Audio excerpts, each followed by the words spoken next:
عروري وعرول تكفو ودعودان midnaan caynayne oo caradina alla iseeyo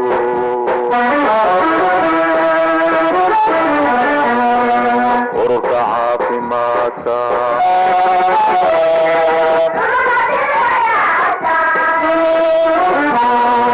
ururka caafimaadka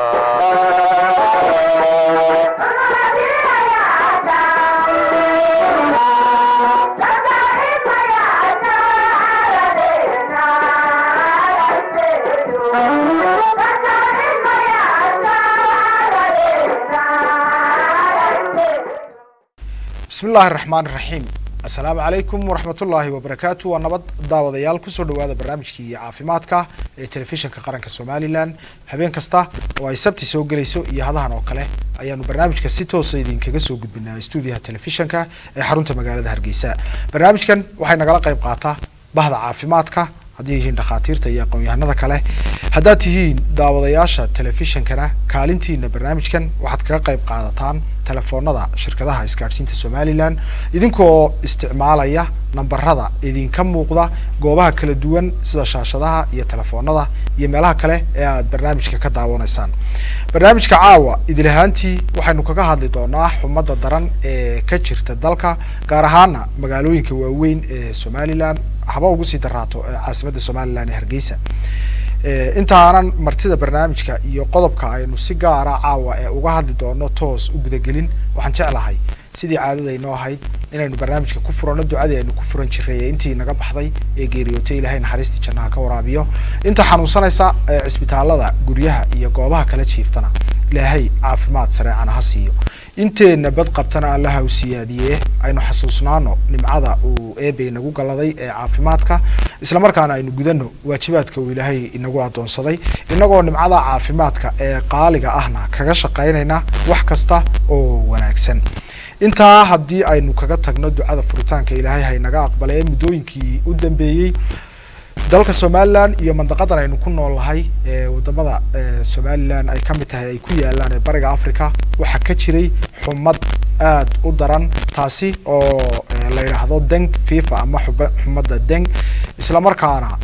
bulshada in badan oo kamid ah asiibtay in kasta oo bahda caafimaadku ay isku raacsan yihiin in tiro ka yar 20% ay si culus ugu dhacayso balse 80 kale ay si khafiifa ama siyaabo ka fudud sida 20kaas ay xumadani ugu dhacayso haddana waxa muuqata in culays fara badan ay ku hayso bulshada iyadoo goobaha caafimaadka ee dawladdu maamusho iyo kuwa gaarka loo leeyahayba laga dareemayo culays ama bukaano kala duwan oo xumadan u soo dhacay oo goobahaasi mashquuliyay wasaaradda horumarinta caafimaadka ee Somaliland muddooyinkii u dambeeyay waxay ku hawlanayd sidii ay bulshada ugu sameyn lahayd wacyigelin isla markaana ugu fidin lahayd gargaar caafimaad oo kala duwan waxaynu caawa si gaar ah uga hadli doonaa oo aynu diiradda saari doonaa xumadani dadka ay khatarta ugu badan ku hayso oo ay ugu horeeyaan hooyada uurka leh iyada iyo ilmaha caloosha ku jiraba sidoo kale waxaynu si guud uga hadli doonaa tilmaamaha ugu habboon qofka xumadan isku arka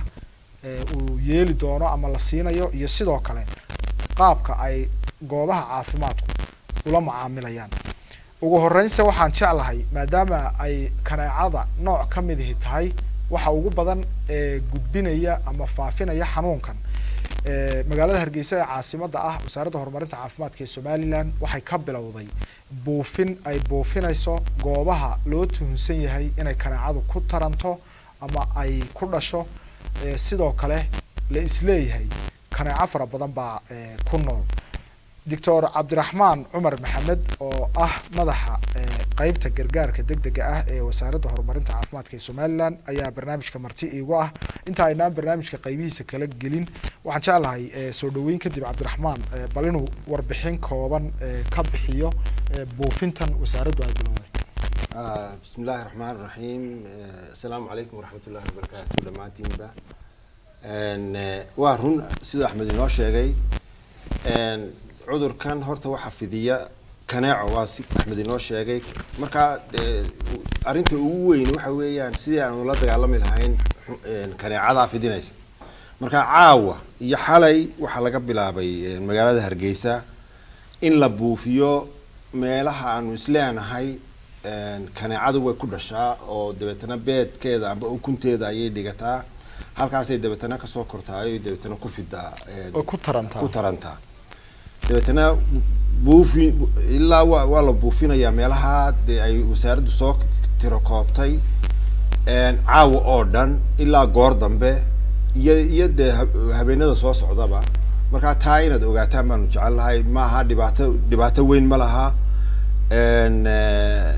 wax dhibaato ay keenaysaa ma jirto aad baa loo khafiifiyay suntan maartay lagu leynayo marka laakiin se kulleeba dadweynuhu guryaha gudahooda lama buufinayo waxa la buufinayaa meelaha aan isleenahay way ku dhalaysaa haday kayn tahay haday dhirta tahay haday meel biyo fadhiyaan ay tahay marka guryaha inay dadweynuhu galaan haday meherada tahayna xataa mar hore inta la xidho maartay laga hoydo ayaanu ku talinaynaa marka buufiskaas bilaabmay oo ka hortagii in la joojiyo bal fiditan uu fidayo cudurkan xumadan Axmed inoo sheegay ee la yiraahdo dengue fever amba xumadii dengue afka qalaad loo yaqaano inagu meynaan lahaan jirino uma lihiin wali kelmad Soomaaliya magac baynu u bixin doonaa kolleyba dadweynaheenu hadii goor bay bixiyaan marka wax xumadaas marka buufiskaas bilaabmay saa ku ogaada dadweynaha Hargeysa ku nool marka ma dad lugaynayo oo cagahooda ku socda buufinaya magaadiid baa buufinaya si dadku ugu baraarugsanaadaan waxa buufinaya horta dad baa meesha baabuur ay horta waxa iska kaashaday arintan wasaaradda caafimaadka wasaaradda beeraha horumarinta caafimaadka iyo horumarinta beeraha iyo dawladda hoose ee magaalada Hargeysa baabuurta waxa leh wasaaradda beeraha adwaha dawladdu leedahay oo iskaashaday alaabtii baa lagu shubay shaqaale badan baa la keenay marka shaqaala meelaha qaarkood aanay baabuur isagoo socda ayuu buufinaya haddii meel uu geli kari waayo baabuurkuna qofkiyo ayaa la gelaya meeshii uu baabuurku geli kari waayo marka saas loo buufinaya wayna saa loo ogaadaa waa ogeysiin muhiim daawadayaal bulshada qaybaheeda kala duwan gaar ahaan caasimadda Hargeysa oo meelaha xumadu ay sida daran u dhax qaaday kamid waxa mar kale wasaaradda horumarinta caafimaadka oo kaashanaysa wasaarado iyo hay'ado dawladeed oo kale ay ka bilaabeen caasimadda buufintaasi sida darteed habeenkii waxa laga yaabaa wixii ka dambeeyay 12 ilaa dhowr saacadood oo kale in la sii buufiyo bulshadu sida hawla socoto yaanay u arkin wax kale in kaneecada laga buufinayo saa u fahmaan waxa kale oo barnaamijka caafimaadku bulshada uu ku baraarujinayo mar haddii goobihii guryaha ka baxsanaayay dibadda ahaa la buufinayo bulshada lafteeduna kaneecada guriga gudihiisa mar haddii aanay adeegayaashii soo gelaynin in qoys kasta oo meelaha ay isleeyihiin kaneecadu way ku tarmi kartaa ee guryaha dhexdooda inay iyaguna buufiyaan oo ay ka mid noqdaan dadaalada lagu yareynayo ama lagu baabiinayo kaneecada ee cudurka fidinaysa aynu soo noqon Cabdiraxmaan oo xumada lafteedii hadaba aynu isdul taagno hooyada uur kala baynu si gaar uga hadli doonaa waxaan sa jeclahay intan xumadu ay jirtay kulli xafiiskii adeegyada degdega ah joogtay wasaaradda ma Hargeysa inay ugu daran tahay bulshadu way ku baraarugsan tahay miyay jiraan magaalooyinka waaweyn ee kale ama goobo kale oo laga soo sheegay xumada Axmed waxa weeye horta Hargeysa ugu badan tahay runtii ku wada ognahay burcana way ka jirtaa boorama way ka jirtaa iyo magaalooyinka kalaba laakiin inta ugu badan iyo xooga ugu badan wuxuu ku dhacay magaalada Hargeysa marka hadaynu marka ka hadalno xumadan runtii dhowr goor hore waynu ka hadalay waa laga hadlayay maalmahan oo dhan waa xumada ay fidinayso bahalkiisii keenayay oo virus dengue virus baa isna la yiraahdaa ayaa kaneeco ayaa inta qofka qaba qaniinto ayay qofkii aan qabin u gudbinaysa marka waa inta badan waa cudurka ay kaneecadu fidinayso runtii intiisa dadku waxay isweydiinayaan war maxay waxaan cusub ee inoo yimid waa dhab in aynaan aad u aqoon berigii hore inkastoo la leeyahay 2017 xataa way jirtay oo burco way ku dhacday oo xataa Hargeysa inay soo gaadha laga yaabaa laakiin san umay badnay inta badan waxay ku dhici jirtay wadamadan Afrikada way ku dhacdaa inteeda kale Asia ayay ugu badnay wadamadan Aasiya Hindida Shiinaha Vietnam Philippines kuwaas oo dhan bay aad iyo aad ugu badnay celceli sanadkii 400 milyan baa lagu sheegay waxa la yiraahdaa 4 bilyan 4 kun oo milyan oo qof ayaa ku dhacdaa ayaa halis u ah inay ku dhici karto yani mesela ma imika halis baynu nahay halistu waxa weeyaan qofkii meeshii way joogtaa marka qofkii de halka jooga halis buu ku jiraa inuu cudurkii qaado marka waxa la yiri meel ay adduunyada dhan adduunyadu waa 8 bilyan baa la yiri oo dadku ugu yaraan nus baa halis u ah inay cudurkan qaadaan macnaheedu waxa weeyaan adduunyada dhan way ku fiday Asia aad uga soo fiday Afrika way joogtaa Mareykanka way joogtaa inkastoo waqooyi مثلا بيوروب iyo Mareykan iyo ay ku yar tahay laakiin adduunyada dhan saas ugu fidsan tahay dabeetana waa cudurka ay keento kaneecadaasi waana xumad waayo xumad weeyaan sarreysa iyo calaamado kalena way leedahay uu ka mid yahay daal madax xanuun yani indhaha yani xaggeeda dambe ku xanuuna matag iyo de waxyaabo kale oo markay de si xanuun shuban mararka qaar soo shuban way leedahay mushkiladu waxa weeyaan in kamida sida markii horeba u sheegtay dadka ay ku dhacday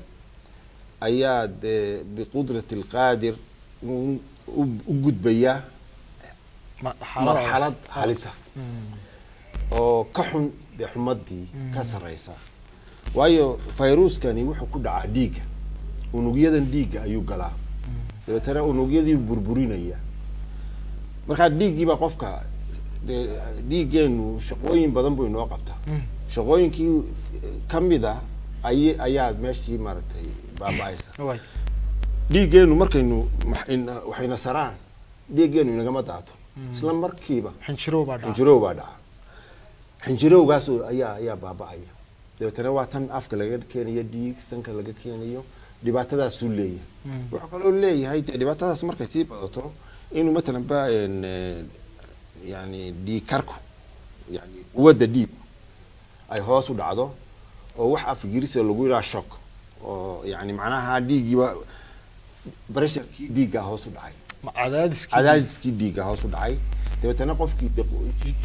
dhiiggeeni ma wareegayo ma soconayo miir doorsoma markaa dhacay qofkii markaa wuxuu galayaa xaalad maaragtay miir doonsoona uu suuxaba laga yaabaa marka xaaladahaas oo boqolkiiba la oran karo 15 ilaa iyo 20 ayaa dadka xumad laakiin intii 80 boqolkiiba 80 iyo in ka badan xumadaas ma ku dhamaata Cabdiraxmaan oo boqolkiiba 15 kan aad leedahay khatar bay gelinayaan yay u badan yihiin madad waaweyn madad xanuunale ma qof kasta way jirtaa in كل بدتكي معاك قف معاه اللي قف ديكر اللي قف حنونا كلا اللي أي حالس وتاعي سيد عذرات كلامه إيو هويك أور كلا لفت هذا إني واي هوي دي مركب وقارهان مركب أموليسو ده ودي وكأيمانا يوم ديك يستاجي وايو أي على جاي أبا ودي هالكادي بات كتيمات لكن هذا ندت لما قفوا كميدا على جاي أبا قفنا إنه مارتي مرحلة تاكلوا قف كنا ده إلهي كبوكسيو وهو مقادير تا مارتي إلهي أول أوران كرينين ده عافمات قبل جاي أبا هنا دبعت هذا أي جلانو أي مثلا بدي جسم ككينا أفكار ككينا لكن هدي سم في عن لو ماريو أو ده نختار كده دالو ومرحلة أبهن إن قف كلا ديجا نختارك مركا إسبتال لديجو si fiican loo daryeelo de intooda badani way ku badbaadaan oo boqolkiiba mesela hadii la yiraahdo boqolkiiba waxa dhimanayay mesela 10 laga yaabo boqolkiiba wax nus ka yar amba ay maartay dhibaatada u gudubtay in qofkii de naftiisa uu waayo waa imse qof marka intaad qiyaasaysan wasaaradahan idinku aad xaqiijiseen inay u geeriyadeen xumada horta runtii waxa weeye dadka badan de waxaad maqlaysaa un hebel xumad baad shay kan xumad baad shay waayo inta badan amba laga yaabaa in guryaha ku dhintaan amba ay dee meel kale ku dhintaan oo lasoo warin waayo dadweynaheenu qofku markuu dhinto ciidina ma si waa la aasaa uno maaragtay isla markiiba waa la aasaayo tirakoobkaba laguma soo daro marka laakiin de matalan ba isbitaalladeena inta ku dhimatay waan ognahay ilaa 12 qof matalan ba isbitaalkeena weyn way ku dhimatay ilaa imika hooyada uurka lihi waxay ka mid tahay dadka markuu ku dhaco aanay iyada uun ku koobnaanaynin xumadii iyo xanuunkii iyo lurkii cudurkani uu watay ilmihii caloosha ku jiray ayaa halis badan ku jira baa culimada caafimaadku isku raacsan yihiin intee in leeg ama qiyaas intee leeg bay horta hooyadu ugu gudbin kartaa ilmaha caloosha ku jira haddana marka halkaa dib ugu yar noqdo arrintu waxa weeyaan horta cudurkan siduu u fidaya waa inagii nidhi kanaaca inta badan fidis taas waa inta badan oo ma la oran karo dee waa 100% matalan 99 waxa dhacda hooyada uurka leh hadday markay uurka leedahay ilmaha caloosha ku jira way u gudbin kartaa marka marxaladii uurku lahaa bay hadii goor inta badan ku xidhan tahay waxaan matalan bad marxaladaha hore oo kale inay dee matalan ba ilmihii qoonma laga yaabaa oo dhowr bilood hore hadii hooyadu hadii matalan marxalad dambe uu ku jiro inuu isagoo maaragtay miisaankiisu yar yahay inuu soo dhashaa laga yaabaa amba uu waqtigii ka soo horeeyo oo dee matalan ba 7 bilood ku dhasho amba hadhow daryeel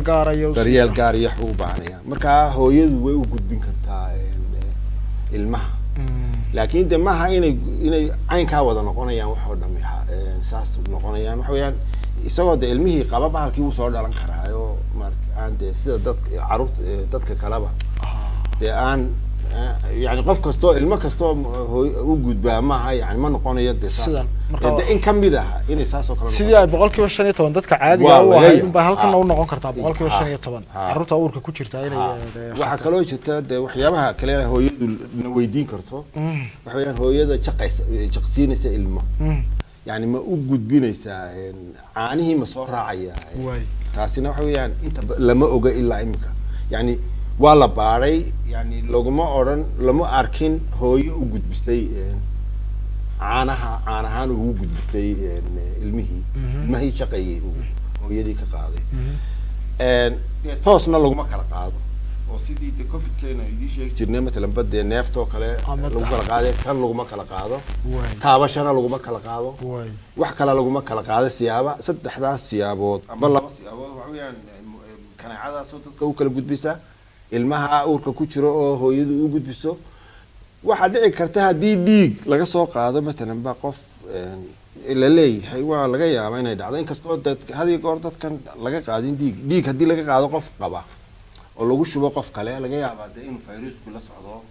in kastoo dhiig gubada baaritaan marayo baaritaan buu marayo waxa kale oo jirta inta badan xubin la beeray matalan ba kali amba beer laga soo qaaday qof de qof kale oo beerkaas oo bukay amba kalidaas oo bugtay oo qof kale loo galiyo oo aan la hubinin marka saasay ku fidi kartaa laakiin neeftii iyo taabashadii iyo kuma fidaysa marka de hooyadii saasay ugu fidinaysaa ilmihii yaraa waxyaabahaas kalena way dhici karaan waad mahadsantahay Cabdiraxmaan hooyadu markay uurka leedahay qoladiina dhakhaatiirtu waxaad u qaybisaan waqtigeeda 9 bilood ay uurka ku sido 3 meelood ama 3 bilood saddexda hore iyo saddexda dhexe iyo saddexda dambe caadiyan hooyada caafimaadkeeda markay uurka leedahay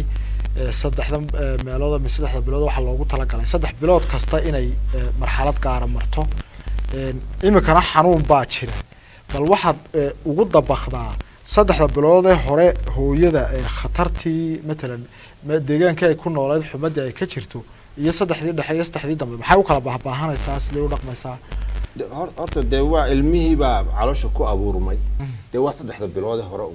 soo garay uu yar yahay waliba ilaa inaga oo kale wax la oran karaa ilaa 6 bilood 5 bilood waa la oran karaa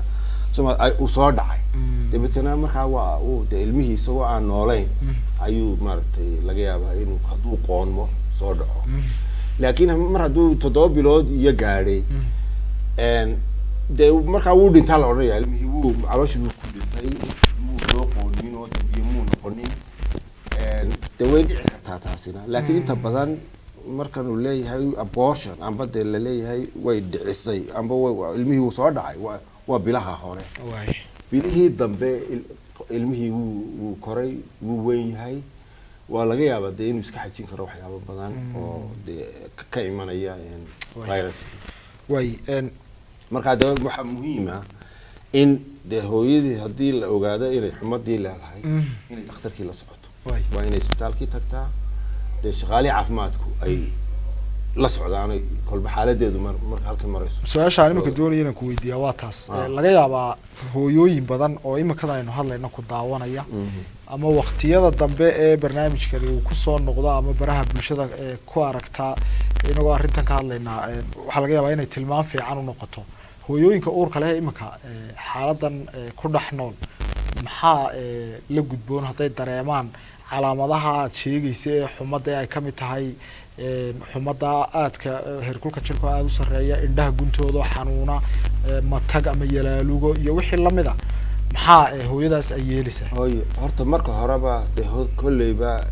xarumo badan oo caafimaad baynu leenahay xataa ilaa iyo dee tuulooyinkii iyo magaalooyinkii xarumihii caafimaadku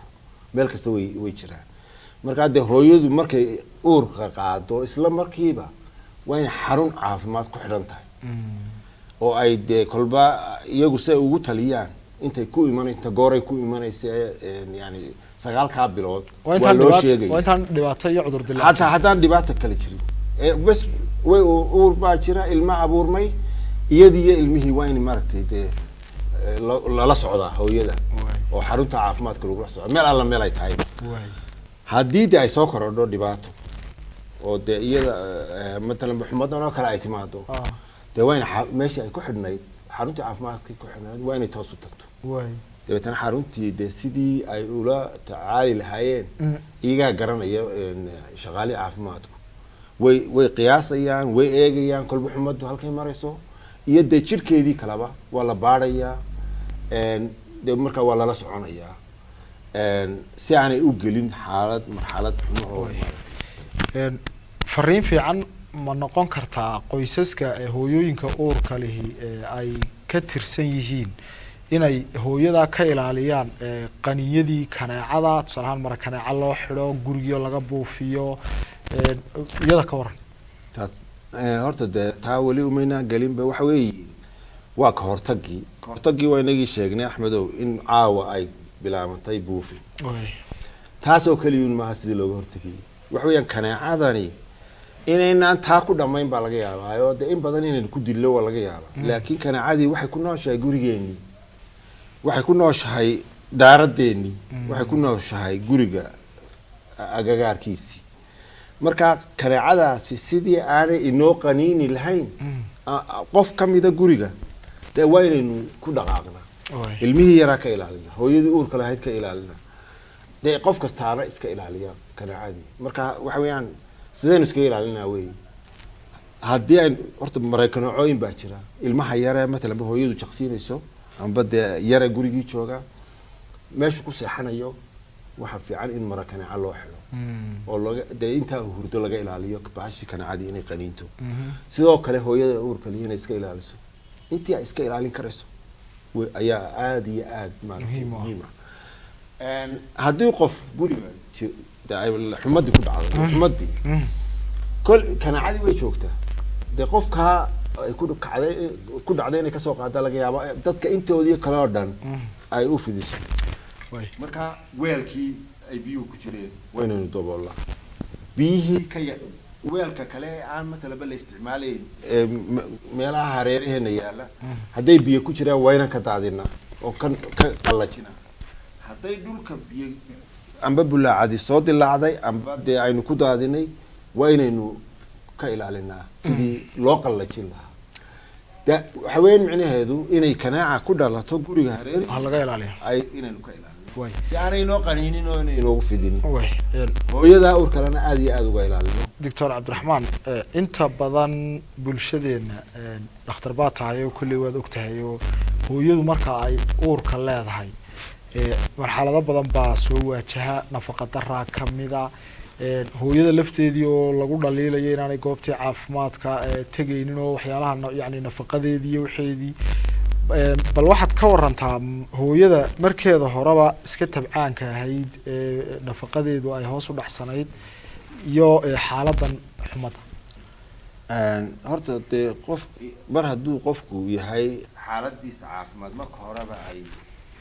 hooseyso cudur kasta oo ku dhaca dee dhibaatun buu usii geysanaya kana oo kasii xag jiraayo hadday matalanba inta badan hooyooyinkeena uurka lihi dhiig yar ahaysa oo dhiigga uu ka yaryahay sida caruurteenaba in badan oo kamid marka waxay iyadoo markii horeba ay dhiig yar haysay dabeetana uu ku dhaca cudurkani oo waliba dhiiggii uu waxyeelayo amba dhiiggii kaba daadanayo dee waa laba halisood oo isku tegay marka dee waa halis weyn way laga taxadiro kor u qaadka nafaqeynta hooyada iyo in cuntooyin dheeli tiran la siiyo maxay ka taraysaa tusaale ahaan culayskan oo kale nafaqadu waxaynu ku noolahayba waxaynu qofka bini'aadmigii haddaanu dee nafaqa cunayn wax nafaqaysan oonu dhiiggiisu sarrayn yani maalan dhiiggeen cas baa la yidhaahdaa haddaanay heerka ahayn dee kolba markay hoos usii dhacdaba nugeyl baa imanayo qofkii يعني وحياة بدنا كلو عن حتى حمدنا إنه هينا عذراء كلا أيها كل عيا وقف جهالس بقول نقنيا يعني إني وحياة عند اللي عابقيادو وعابقيادو هذه بدي كل عام وقت تبي أنا قف يقول نقلاده وصل عروتي أنا نفقة ضرره هايسو ده واحد يقول أنت أنا وحياة مرتي أم بدي أقول أقول بتوضع عابقيادو وحكم ده دوري كم ده حتى كده دوريga yara qofka caadiga ah laga yaabo inuu aanu dhibaato weyn u geysan hadduu qofka nafaqa daradu hayso ku dhaco dhibaato weyn buu u geysanaya hooyada مثلا macaan le ama dhiikar le ama labaduba isugu darsameen uurna le iyada maxaa aad kula talinaysaa horta in hooyadaas horta marka horeba inay caafimaadkii la socoto xanaanad gaar ah u baahan oo dee xanaanad gaar ah waxa weyn dad dumarkeena dad badan baa macaan leh حتى معان كاسي مركز عادي أنا يورك الحين أنا الحين بلقي يابا ومركن أي يورك يالتو ومعان يالناس يد يوحي عباك دبعتوين كلامه مركو هو يداس دبعته داس وين مركو هربا شقين دريال عاف ما هذا شوكتها وين هيستها ده هدي مركز دبعته إسلام مركب اللي أوجاد وهدي مثلا بوح عصبي ساق ده ومثلا بوح مدنا كم تهاي بوح ياباك لكم دي دق قوبت عاف دق ها لو أوجاده وين الحياة ده تاريخ بيدي معانا هذي الحياة هذي وحكي الحياة هذي إمس عرورة ده شيء إمس هورا أي صوت شخصي سيداي هاي كوي هورا وين تاريخ ده هو ده أي حياة شغالها عافمات كي ينتجي مركها هو يدو وين جواب كحد نايد مركها وين جواب كحد نايد أنت أنا كحد نايد شرنا يا أنت أنا كحد نايد شرنا ممكن كلها لنا صح كلها لنا الحكت هذا اللي كيديو حكتو ده حكتيبا أيو شغالي عافمات كهينية أو هذا بيشي هراو تميد بيشي هراو يوجيهم سيدا يا هاي تمرك ما أنت أوتي معتنا هتاي سكالات هاي تمرك هو يسكو إيجيان حرني عند حالة هذا وأساسا هاي وهي هاي أكسنت هاي أم بدي وحبا كسية ودي دبعتها تميد دي جاو مالين تورين تاسو هاي مكانه وين مرك هذا والله لا سعنية قد ما تصنت عبد الرحمن مركن وحن ملعسنا يا كالنتي داودياشة برنامجك جمعالة iyo Safwan iyo guud ahaan kooxda maamulaysa isku xirka iyo farsamada stuudiyaha ayaan jeclahay qofka koobaad in ay u soo fasaxaan su'aashiisa dhakhtarka inta imika nagu soo biirtay daawadayaasha waxaan xasuusinayaa barnaamijkeenu kaga hadlaynay hooyada uur kale iyo xumada waqtigan dalkeena ka jirta waxaan idinka codsanayaa su'aalihiina inaad ku salaysaan guud ahaan xumada si gaarana hooyada uur kale si ay hooyooyinka uur kale ummadeena bulshadeena ka mid tahay uga faa'iidaan fariimo caafimaad. Hello, assalaamu calaykum. Wa alaykum assalam. walaal soo dhawow barnaamijka caafimaadkaad soo gashay magacaaga iyo halka joogto. aad baan kaga qaadanaa magacaaga walaal iyo halka joogto. way aaminay barnaamijka miyaad la socotay maxaad su'aal haysaa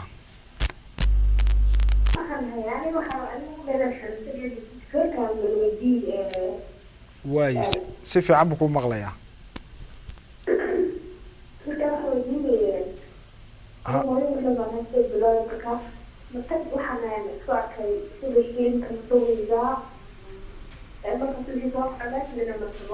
واي واي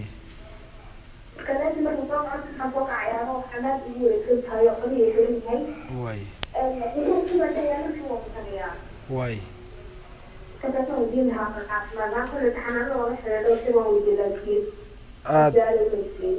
واي aad baad aaminaa u mahadsan tahay annaguna caafimaad waxaan ilaahay kaaga rajaynaynaa dhakhtar uur bay leedahay 8 bilood ha matagana iminku ma isku aragtay ha horena uma lahayn bay tiri xumadna ma sheegtay kulley may sheegin laakiin waxa kale sheegtay urti markay toosto iyadoo tabcaana dee hooyo uur le baa tahay waa inaad xanaanada ku xidhnaataa marka xanaanada lafteedu haddii dee marka matalan ba garan waayaan arrintan waxaad lama tegaysid iyo waxaa dhibaatada jirta waxay kuu gudbinayaan isbitaalkii ka weynaaye ka sarreeyey matalan ba dee uu dhakhtarku joogay specialistku marka wax weeyaan waa in la ogaadaa ma xumadana imika ku haysaba oo matagga keenaysa waayo xumadan way leedahay matag mise wax kale jira waayo xataa mararka qaarkood iyadoona aanay xumadba jirin oo matagga iyo waxaas wax weeyaan laga yaabaa inay tahay arrinta xumadan imika ku jirta magaalada marka waa inaad la socotid ood u tagtid markaa dee shaqaalihi caafimaadku haddaanay iyagu intaa ay aanay intaa inka badan qaban karayn waa inay kuu gudbiyaan isbitaaladkii way qofka xiga ayaan jeclahay inaan u gudbo hello asalaamu calaykum hello walaal soo dhawow waan ku maqlayaa si fiican adigu may maqlaysaa magacaaga iyo halka joogto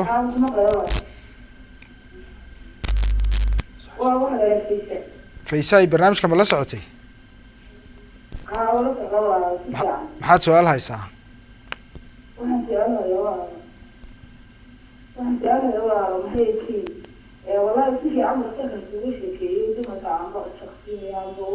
way way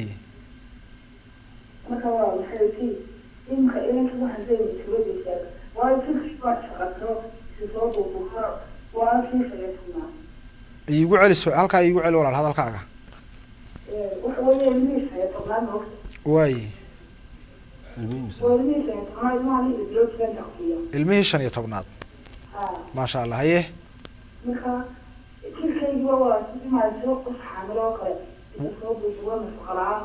way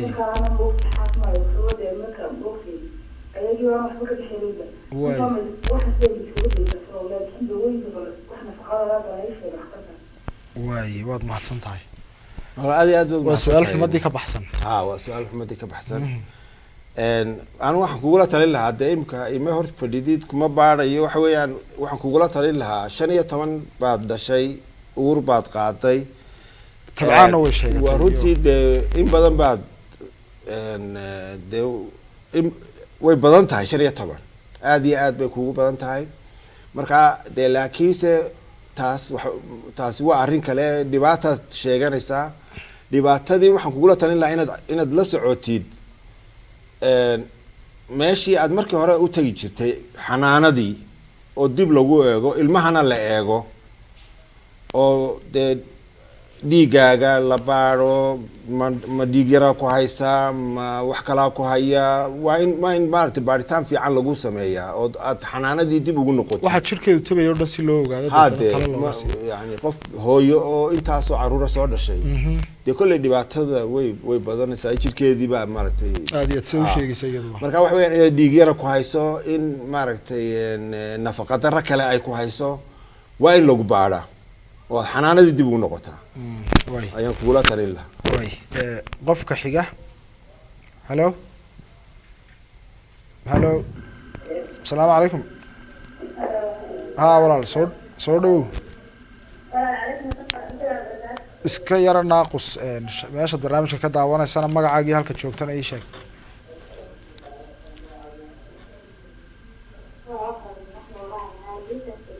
waayahay barnaamijka ma la socotay haa ku jaa su-aashaada waa su-aasha weeyaan ummadda ugu dhacday waay ilmo yar baan haystaa ilmaha rasmeedeen waay waay haddii aan ka tahay baadiyahan magaalada ahayn ka baxsan haddii aan la dib lahaa aha fiican baan ka mugyaa oo si aad ilmaha uga fogeyso ayaad ujeedaa miyaa markaad leedahay haddaan kala baxo xumadda meemka haysaa mise way ka adigu miyaad ka bogsatay xumadda haa waan ka mugyaa markaa ilmaha inaad badbaadiso unbaa ku ummadda ugu dhacday baan waay su-aasheeda waad fahantaan filaya haa waan fahmay ilmo yar bay haysataa ilmihii bay dee iyadoo xumadii waa ku dhacday way ka horta kacday alxamdulilah waxa weeyaan haddii dee markii way xumaddu ku haysay haddaana ilmaha yar ku dhicin waa alxamdulilah ilaahay ilmaha yar wuu badbaadiyey dee sidii anigu kuu garan maayo haddaad dee adigay kugu xidhan tahay inaad dee kala fogaatid halkan ood meel kala geysid xaaladaadana ma ogin marka dee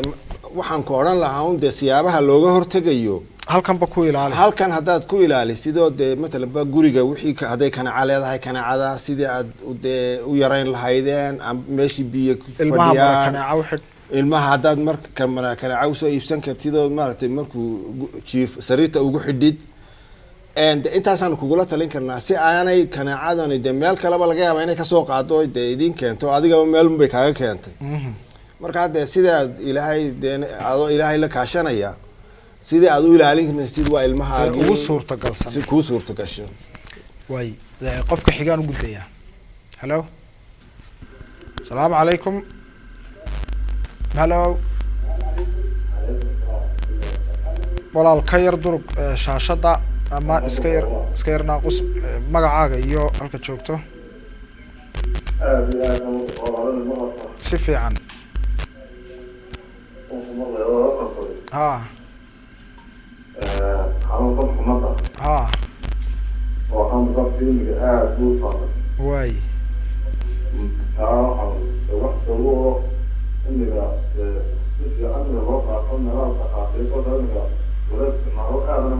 waay xagga dawooyinka aad baad umahadsantahay aad baad umahadsan tahay waa su-aal aada u wanaagsan waxa weye horta dee dadkeenu intay farmasiga tagaan unbay wixii dee laga soo siiyo ay soo iibsadaan laakiin mid baan idiin sheegaynaa waxa weeyaan waa xumadana siyaabaha lagu yarayn karaa waa dee waa inagoo dawo qaadano dawadii xumadda jabinaysay ambase haddaynu biyo intaynu tuwaal biyo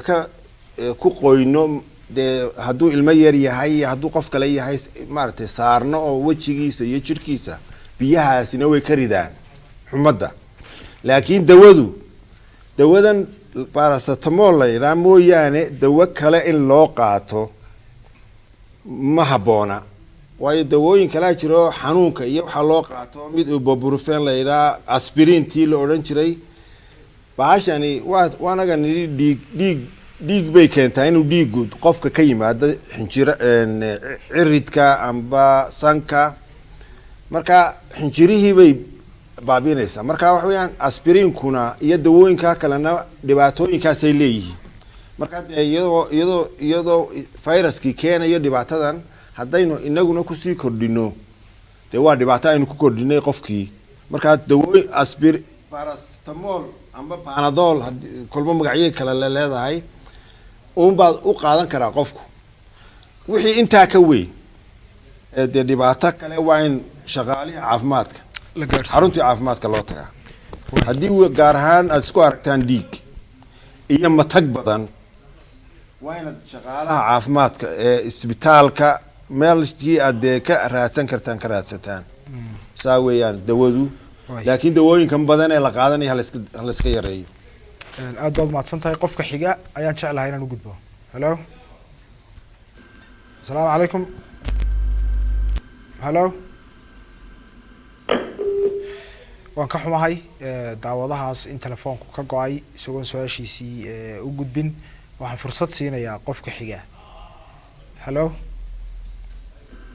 asalaamu calaykum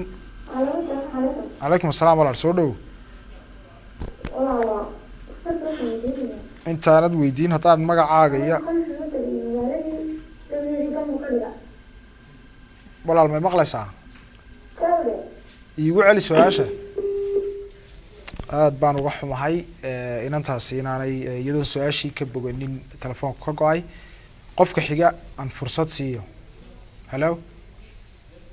hallo asalaamu calaykum ha asalaamu calaykum soo dhawow magacaaga iyo halkaad joogto barnaamijkii caafimaadkaad soo gashay magacaa halkeed joogto yaa walaal may maqashaa way farxiya miyaad la socotay barnaamijka haddaan su-aalku weydiiyo su-aashina weydiidhe maxaad su-aal haysaa su-aashaada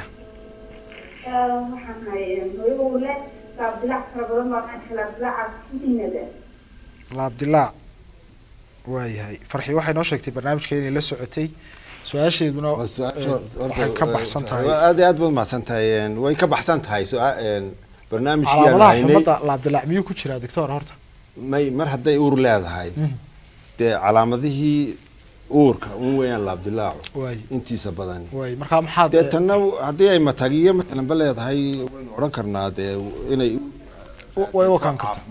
xanaanadii ku imika laakiin laabdilaaca inay goob caafimaad laakiin dee waxaan kula talinayaa inay xanaanadii ku xidhnaato maadaama ay imika uur leedahay oo ilmo calosho ku sido haddaad dhibaato yar isku aragtid u tag xanaanada gaar ahaan waktigan imika la joogo markaatii ka horeysay baa maaragtay uu ka go-ay su-aashii way ka go-day laakiinse waxay yani hadal bay tidhi in baad yar fahantay hadalkay tidhi wuxuu ahaa xumadii gan bay naga siisay markaa dadweynahan guud ahaan la hadlayaa waxaan leeyahay dee horta wixii dee dhacaaba ilaahay baa maaragtay keenay waa wax inagu dhacay laakiin inaynu dee baqano oo aynu dee aan fariirno oo maaha inaynu maaragtay dee wixii sidii aynu uga hortegi lahayn aynu dee ula dagaalami lahayn waxaan keenaya iyo sidan ay u fidaysay iyo waxaan ayaa unba maaragtay muhiimkeedii imkayna haysta inagoo degan oo aan maaragtay dee baqasho maaragtay dee waynu dhimanaynaa koley qofku bini-aadmigu u dhiman doonaa marka inaynu ogaano horta inuu dhimanayo qofku oo dee ilaahay u qoray inuu dhinto laakiinse dee hadday wax dhacaan dee waxaa sidii aynu uga hortegi lahayn aynu u yarayn lahayn dhibaatadiisa inagoo iskaashanayna guud ahaan dhammaanteed cabdiraxmaan oo gabagabadii barnaamijkeenu joognaa waa maxay fariintaada ku aadan mar kale hooyada uur kale iyo xilligan ay xumaddu faraha baas bulshada ku hayso bulshadiina hooyooyin badani ay ka mid yihiin waa maxay fariintaada horta farinteedu maaha hooyada uur kale oo keliya waxa weeye waa fariin ku socota dadweynaheena hooyada uur kale si gaara ayay inoogu joogtaa waa inay iyadu si gaara ay ula socotaa xarumihii caafimaadka oo markasta hadday dhibaato isku aragto u tagtaa guud ahaan waxa weeyaan ka hortagii weeyi waanagaa maanta wasaaraddii caafimaadka iyo dee wasaaradihii kale ay xidhiirka lahaayeen buufiskii baa la bilaabay si kaneecadaas aynu meeshay ku dhalaysay iyo siday u fidaysay u yarayno taas waa tallaabada kale ku xigtaa waxa weeyaan inay dadweynuhu ay ka qayb qaataan sidii loo yarayn lahaa kaneecadan iyo guud ahaan nadaafadda waa nadaafadda guud waxa weeyaan bac baynu meel kasta ku tuurnaa bacdaasi biyaha roobku markuu doo biyay qabataa bahashan aynu biyaha ka cabnaynu banaanka ku tuurnaa biyay qabataa taayiraa meelaha ka buuxo oo inta la isticmaalay aan dee dib loo isticmaalayn oo dabeetana biyaha ku dhasha waxa inaga biicada aynagu abuurnay deegaanka aynu abuurnay iyo magaalada aynu iskugu nimid aynu malaha nus somaliland hargeysay joogaan ayaa abuuraysa inay kanaacadani hesho meeshii ay ku dhali lahayd, meeshii ay ku tarmi lahayd, meeshii ay ku badan lahayd. inagoo wada dhan uun baynu doontaan iska celin karnaa oo tallaabooyinka qaadna. ta kale waxa weeyaan in maaragtay sidii aanu marka horeba idiin sheegaynay qaniyadeedii bahashaasi inayna qaninto qofkii guriga jooga sidii looga ilaalin lahaa dee qof reer gurigaasaa ka mas-uula oo amba yaraynteedii iyo maaragtay marakanoocoyn baa jira xataa dawooyin leh oo deetana sariiraha lagu xidho qofkii ku xidhan karaya inuu ku xidho waa ka hortagu waxa weeyaan hadduu qofku isku arko calaamadihii waa inuu shaqaale caafimaad la xidhiidha gaar ahaan markay dhibaatadu badato calaamada xun baa jira oo dee matalan ba dhiig hadduu kaa yimaado sanka amba afka kaa yimaado amba matag badan aad leedahay waa inuu xaruntii caafimaad ee ugu dhaweyd qofku uu tago halkaasoo maaragtay dee shaqaale caafimaadku ay diyaar u yihiin wasaaradda caafimaadkuna buuggii lagu maarayn lahaa cudurka waanu fidinay xataa xarumihii maaragtay xarun kasta amba mid dawladeed amba mid si gaara loo leeyahay waanu gaadhsiinay waa hagihii loo raacayay marka waxa weeye hadduu qofku dee inaga xanuunsado waa inuu meeshii tago haddii kale waa inaynu ku dadaalaa sidii maaragtay aynu u joojin lahayn. doctor cabdiraxmaan cumar maxamed madaxa waaxda gargaarka degdega ah ee wasaaradda horumarinta caafimaadka somaliland aad baan ugu mahad celinayaa. cabdiraxmaan ilaa intii xumadu dilaacday wuxuu ka mid ahaa mas-uuliyiinta wasaaradda ee heeganka ku jira inta ugu badan. waan u mahad celinayaa anigoo filaya in tilmaamo dambena aynu isugu soo noqon doono. barnaamijka waxaa kaalin muhiima ka qaatay mashruuca Taiwan ICDF daryeelka hooyada iyo dhallaanka oo ah barnaamij ay iska kaashadaan dowladaha Somaliland iyo Taiwan lala shaqeeyo oo ku cindan safaaradda Taiwan ee ay Somaliland ku leedahay si toosan oo la shaqeeyo wasaaradda horumarinta caafimaadka. waxaan u mahad celinayaa dhammaan bahdii iyo barbaartii telefishanka baahinta iyo stuudiyahaba igala qayb qaatay barnaamijka. tan iyo kulanti dambe dhammaantayo waxaan idinku dhaafaynaa assalaamu calaykum waraxmatullaahi wabarakaatu. ururka caafimaadka caruuriyo ciroole dadkuu u wada cawdaane midnaan cayrinaynin oo caradeena hala iseeyo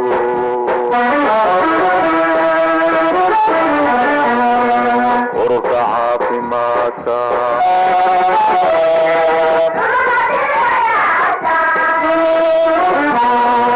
ururka caafimaadka